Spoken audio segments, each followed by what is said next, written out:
Baldur's Gate 3 is a great game. I want to start with that. And I will still get comments saying, why do you hate BG3? Like under the Necromancer video, people saying, oh, it's just a Death Knight because they do necromancy. Where I addressed that same argument in the video, like, dude, did you even watch it? So it's a great game. It's probably the best game in a generation. I've played it more than any other game since it came out, so you know I love that game. But it's not perfect. There are things about the game that make me rage. And it's not the whole malicious GM feel that I get from Act 3, like assassins that randomly have Sanctuary on them for metagaming reasons.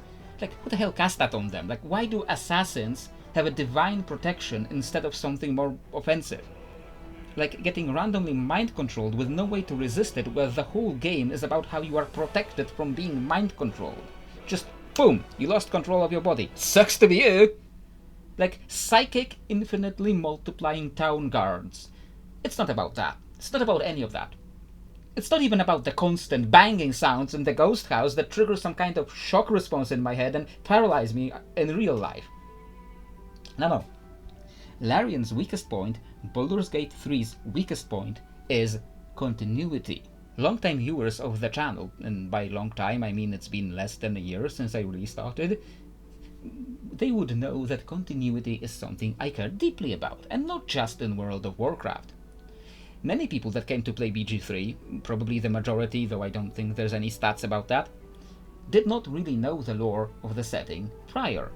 The problem is, I did, and it breaks my immersion here and there.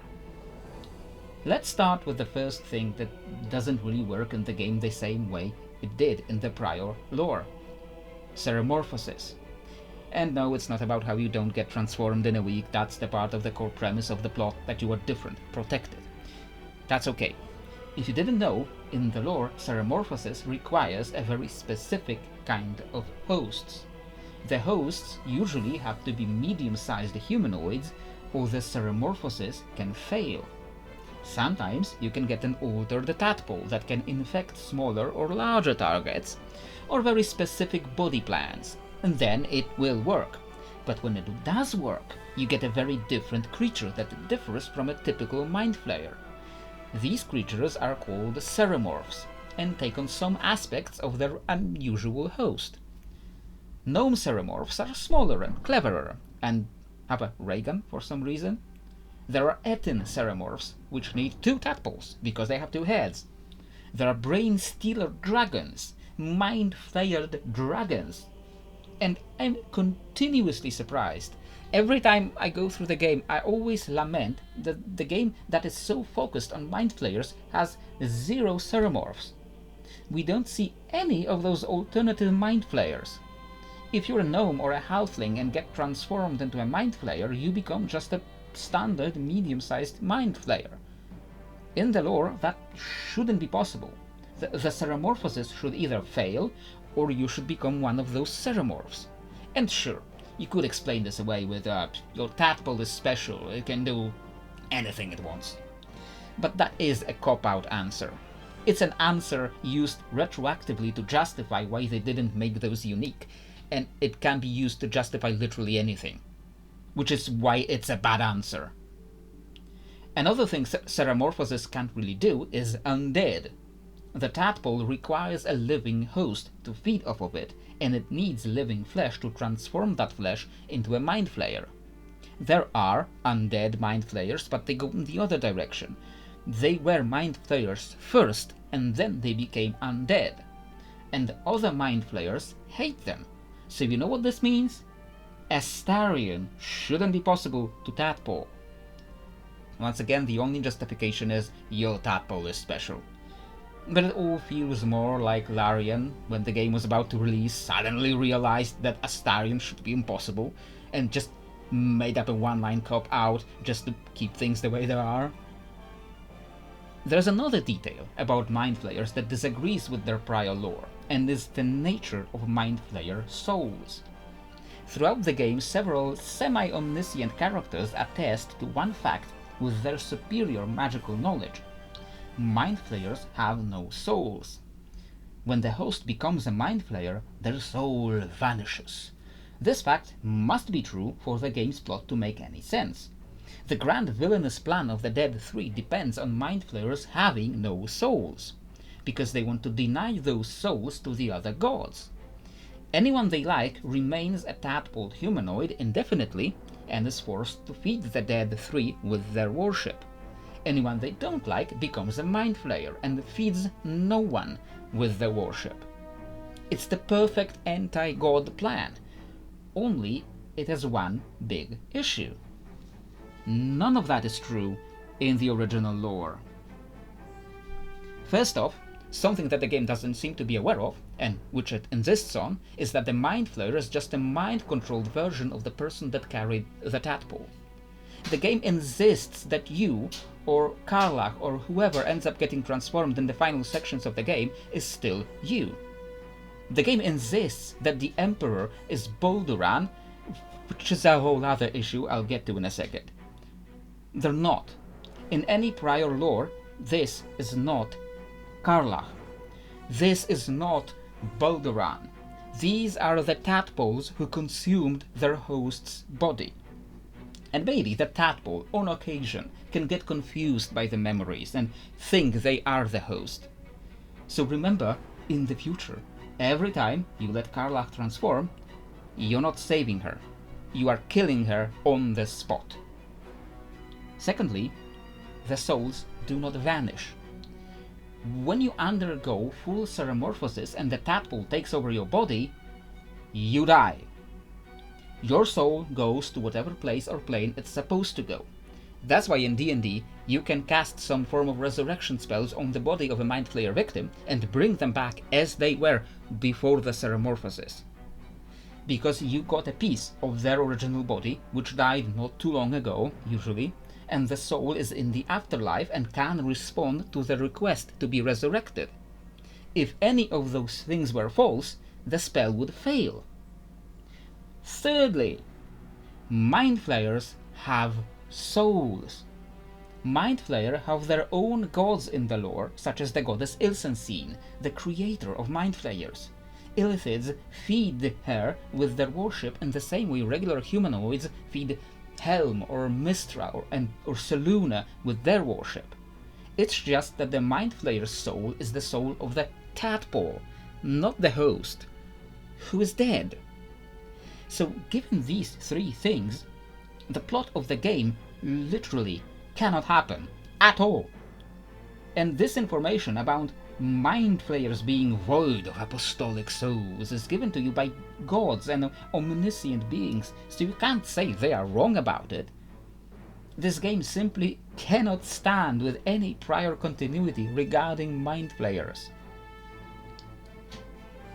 Those are not even the worst continuity issues in the game. All of that can really be excused, even if it's a pretty weak excuse. They wanted their game to work this way, so it takes place in an alternate continuity where those things are true. Sure, whatever.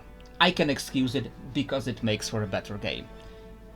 But where the game's continuity really fails is also something it is otherwise great at, and that's characters. The characters are probably the best part of this game. You have so many distinct characters with their own plotlines, their own very striking character development. You can tell a lot of love and care was put into those characters, and we all love them for it too. Unfortunately, Larian doesn't seem to have the same care for characters from prior games and books. The two characters they did well were Jaheira and Minsk, even if Minsk was a little bit flanderized as the funny dumb guy and lost a lot of his edges. Overall, it's not a bad implementation.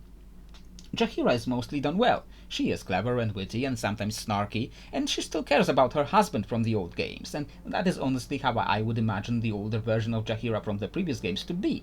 However, from my quick recollection, I think those are the only two returning characters that do not have some glaring issues.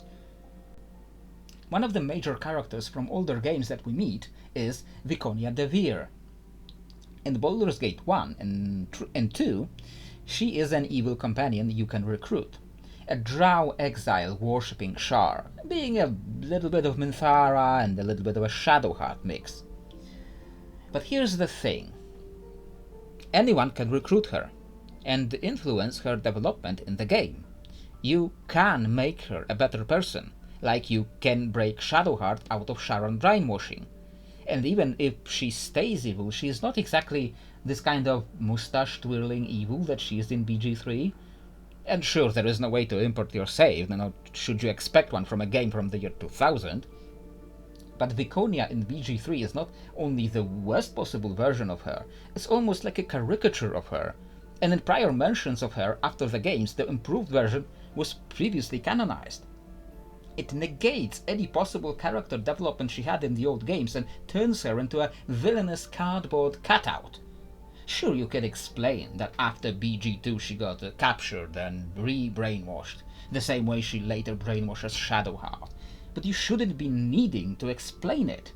Negating prior character development shouldn't be happening at all. The other character that has the same major issues is, of course, Sarevok. Yes, Sarevok is one of the main villains of the old games, and originally he was the character you see in BG3 for the most part. He was chaotic evil, he was scheming and murderous, however that can change in Throne of Baal. Sarevok can be recruited and can be influenced to change his alignment, and previously it has been canonized that this is what actually happened, that Sarevok has been redeemed to a degree. But come BG3 and he is back to full-on stupid evil. Jaheira and Minsk can address that and say that he improved, but he crawled his way back to Baal, and once again, just addressing that the character development has been negated doesn't justify that it happened at all. And besides, what the hell is up with the incest? Like, what's up with that, Larian? Like, that was not there before. Like, where did that come from? What's up with that? Like, imagine if Baldur's Gate 4 comes out and Shadowheart is a major villain, more brainwashed than she ever was, even as a Dark Justiciar, and now she's also screwing her own biological son on the side. Or Astarion is seen only as a side quest villain, ascended version. Yes, these things can happen to them, but they're not the version most people liked and wanted, or the version that has been canonized previously. But probably the biggest continuity snarl of all is the Emperor. Besides just the general mind flayer issues, there is a story in Act 3 that is frankly the worst side quest in the whole game. It's not just continuity, it's not just malicious DM moments, it's not just general bad writing. That whole quest could be simply ejected and it would improve the game. And I am talking about Heart of the Gate, Will's Act 3 quest. It already starts great. Floric, who we saved like twice at this point already, or 3 times, depending on how you look at it, is very easily convinced to try to kill us by an actual fiend, and then is just as easily convinced to stop. Like, the whole introduction to that quest almost feels comedic in how bad it is. And then you have to go back through the loading screen to an area you mostly cleared already and go down the Worm's Rock. And going through a bunch of puzzles, some of which are extremely easy to break and cheat on by accident, you are confronted with Answer, the Heart of the Gate, the promised savior of the city, who turns out to be dead. There's nothing wrong with that by itself, but here it gets worse. Here comes the real deal. As you approach the dragon, after a whole game about being protected from mind control, you are suddenly hoisted into the air and turned into a sock puppet for a villain, with no save, no way to resist it. You just lose all agency in an instant. Tell me that isn't a malicious DM moment. By the way, let me know in the comments if you'd like to see a separate video about those Act 3 bad DM moments. There's something that could stand as a topic of its own. This isn't even the worst part yet. Not the worst part for the continuity, no. Because get this, in a sudden, inexplicable plot twist, Shia LaBeouf style, completely out of the blue, it's revealed that the Emperor is in fact Balduran, the founder of Baldur's Gate. The human from centuries ago who sailed off west and disappeared, who would be dead of old age even if he did turn into a mind flayer while there. Turns out he's been an elf the whole time. And he didn't disappear out west. He went under Moonrise Towers, that by the way didn't exist yet in his time, and found a mind flayer colony down there. So like, did Selûnite Ketheric somehow not know about that? Or didn't care and he like built his Selûne temple on top of that? Like what happened there? This whole reveal makes no sense with prior Forgotten Realms lore or even the game's own continuity. The Emperor before that tells you that he already told you everything about himself. You already know everything about him and he has no further secrets to hide. And I know the Emperor lies. A lot.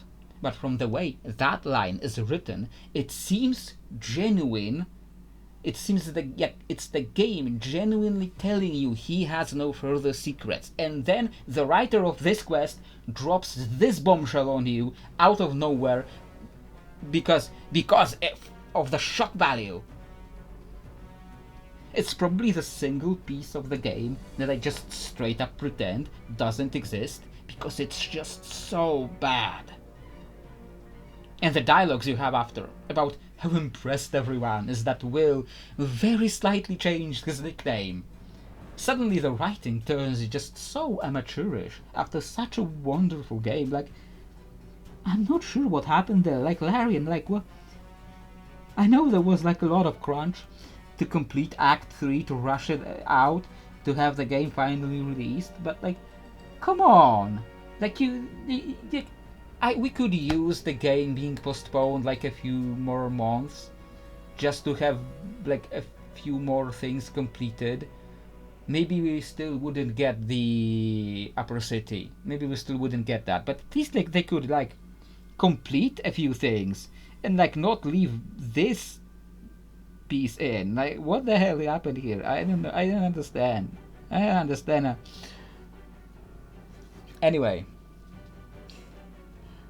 Those are some of the worst parts of Baldur's Gate 3 when it comes to continuity with Forgotten Realms, and even with itself, which are very jarring given how otherwise great this game is. I love playing this game, and in the short few months I had it, I've almost played it more than Steam recorded me playing Skyrim altogether, which doesn't really seem right to me, but I have played it a lot. And most of the time, I really enjoy it. But these moments, these pieces, are things that make it really hard to like it sometimes. Well, I hope you enjoyed my rant about one of my favorite games ever, more than I enjoyed playing some of the super annoying Act 3 fights, which admittedly isn't a very high bar. If you did enjoy it, don't forget to leave a like and subscribe for more TTRPG game design content and Baldur's Gate content and World of Warcraft content and a lot of other content, mostly whatever the hell I like at the moment. So, if you did enjoy it, I hope to see you next time.